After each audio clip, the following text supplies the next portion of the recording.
Hello viewers, today we have with us Dr. Pratik Barai. He is a general physician, clinical cardiologist and diabetologist who currently practices at Arogyam Clinic, Nagpur. Before proceeding further, doctor, would you like to add something to it? Hello everyone. Good morning. I'm Dr. Pratik Bare, as she has already introduced me. Thank you so much, ma'am. Uh, Today we will shortly cover up our live sessions about hypertension. So it's a two-way talk communication about hypertension, which is a basic problem we face day-to-day lives. And I think this is the session for common public, not for medical only. So everybody can see the video and they can have the impact on their life. Exactly, sir. Okay, then let's start with our conversation.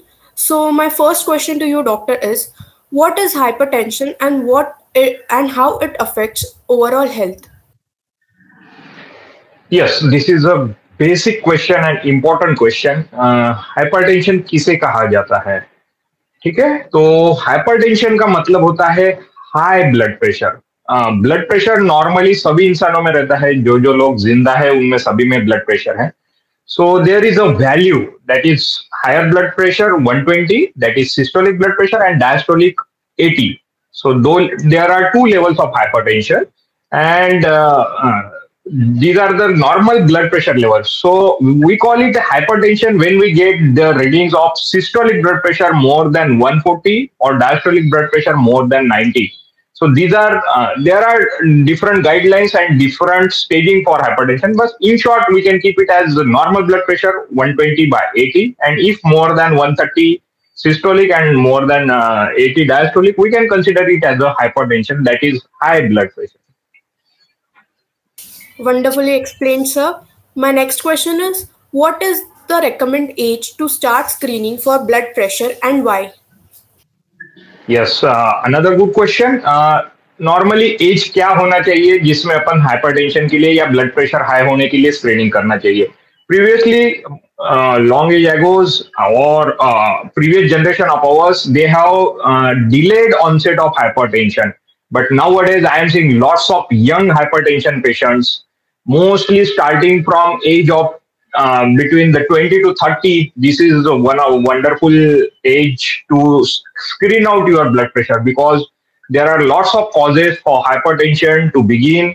So I recommend कि 18 के बाद at least 20 साल के बाद अगर जिनमें comorbid conditions है like obesity, diet proper नहीं है, स्लीप प्रॉपर नहीं है, या फिर सबसे इंपॉर्टेंट थिंग है कि फैमिली हिस्ट्री है कि मम्मी पापा या भाई बहन या किसी को भी हाइपरटेंशन है, तो उन्होंने स्क्रीनिंग करना चाहिए.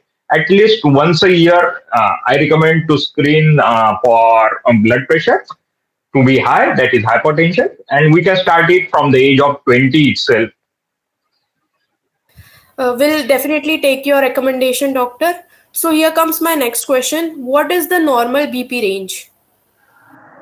Yes, I already answered to this question. The normal BP range for considering different age groups, there are some different guidelines who show that there is a normal blood group for different age. But recent data we have collected from different societies of hypertension, they have enrolled that every 2 mmHg of blood pressure rise means 2 mmHg. mmHg is the unit to measure hypertension.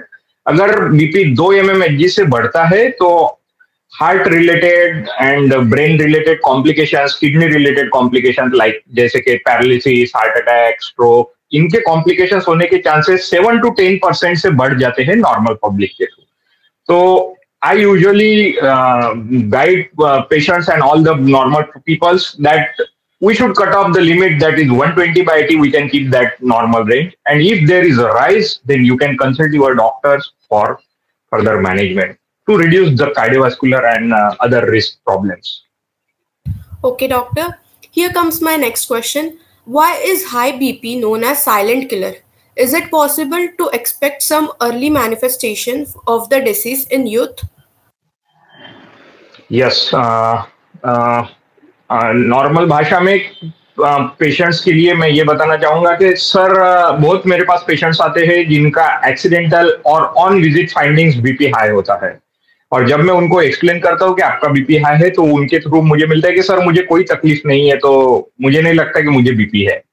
तो basically blood pressure high रहने का मतलब ये होता है, एकदम simple example में मैं समझाना चाहूंगा। नॉर्मल आप गार्डनिंग करते हो, जब पौधों को पानी देते हो, तो जो पाइप रहता है उसको आप प्रेस करोगे तो पानी ज्यादा दूर तक जाएगा, बट आपकी उंगलियों पे, हैंड पे प्रेशर फील होगा, आप ज्यादा देर तक होल्ड नहीं कर पाओगे। वैसे ही जब ब्लड फ्लो होता है आर्टरीज के थ्रू, ब्लड वेसल्स होते हैं, तो इनमें जब प्रेशर बढ़ता है तब वही आर्टरीज पे प्रेशर बढ़ते रहता है। और जब वो सिवियरिटी बढ़ते जाती है, तभी जैसे आप देखोगे कि अगर पाइप को बहुत ज्यादा प्रेस कर दो तो जहां पे नल पे अटैच है पट से निकल जाएगा। तो ऐसे ही गिववे सिम्टम्स आ सकते हैं अपने लाइफ में, सडन कार्डियक इवेंट्स हो सकता है, पैरालिसिस हो सकता है। तो ये जो सडन देखे होंगे, बहुत सारे लोगों ने एक्सपीरियंस किया होगा, उनके कलीग्स, उनके आजू बाजू में उनके फैमिली मेंबर के साथ सडन कोई इवेंट हुआ, पुरानी कोई हिस्ट्री नहीं है, तो this can be a reason behind that. तो ब्लड प्रेशर लॉन्ग टर्म चलने के कारण ये सडन गिव अप आता है। तो बेसिकली जरूरी नहीं कि सब में कोई ब्लड प्रेशर हाई रहने के कोई सिम्टम्स हो, तो बॉडी व्हाट्सएप आपको नहीं करेगा कि आपका बीपी बढ़ के है। तो बेसिकली आपका केयर करना काम है कि रेगुलरली रूटीन हेल्थ चेकअप करवाते रहना चाहिए। आजकल अच्छे डिजिटल मीटर्स आल्सो अवेलेबल है, तो घर पे भी मॉनिटरिंग रख सकते हैं। Everybody is well aware of it and you can take your opinion of which blood pressure monitoring machine you can use at home. So basically जो कुछ पेशेंट्स को सिम्टम्स आते हैं वो है हेडेक, मतलब सर दर्द, चक्कर आना, सीने की धड़कनें बढ़ना, पसीना आना, पैरों पे सूजन आना, चेहरे पे सूजन आना। ये कुछ बेसिक सिम्टम्स है जो मैक्सिमम पेशेंट्स में फील हो सकते हैं, और जरूरी नहीं कि ये सभी एक साथ हो। कुछ पेशेंट को सिर्फ सर दर्द रह सकता है, कुछ पेशेंट को सिर्फ दिल की धड़कनें बढ़ना रह सकता है, कुछ पेशेंट को सिर्फ सांस फूलना या कुछ एक्सर्शन होने के बाद सांस फूलना रह सकता है। तो these are the wide symptoms. But अगर है तो कुछ पेशेंट में कोई एक ही सिम्टम रह सकता है, बाकी नहीं रहेंगे, या किसी में कुछ नहीं भी रह सकता है। तो आई रिकमेंड कि अगर कोई सिम्टम्स नहीं भी है तो भी अगर कुछ रिस्क फैक्टर्स या आपका एज या फैमिली हिस्ट्री है तो रूटीन स्क्रीनिंग करना चाहिए। A very wonderful example though, doctor, I must say. So here comes my next question. What are the tests involved in screening of blood pressure? Yes, blood pressure screening is one of the important factors that we should detect and we should do regularly.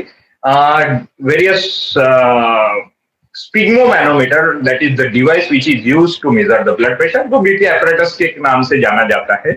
तो इसकी भी बहुत सारे varieties है। Manual blood pressure, definitely accuracy of manual blood pressure is much more than the digital blood pressure meter. But normally जो common public के लिए important है वो है डिजिटल मीटर, जो नॉर्मली घर में यूज कर सकते हैं।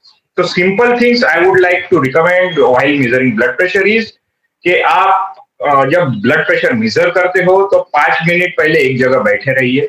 आपकी पीठ जो है वो रिलैक्स होनी चाहिए चेयर्स पे, आपके हैंड्स जो है वो रेस्टिंग होने चाहिए, पैर हिलने नहीं चाहिए और जमीन पे रेस्टिंग होने चाहिए।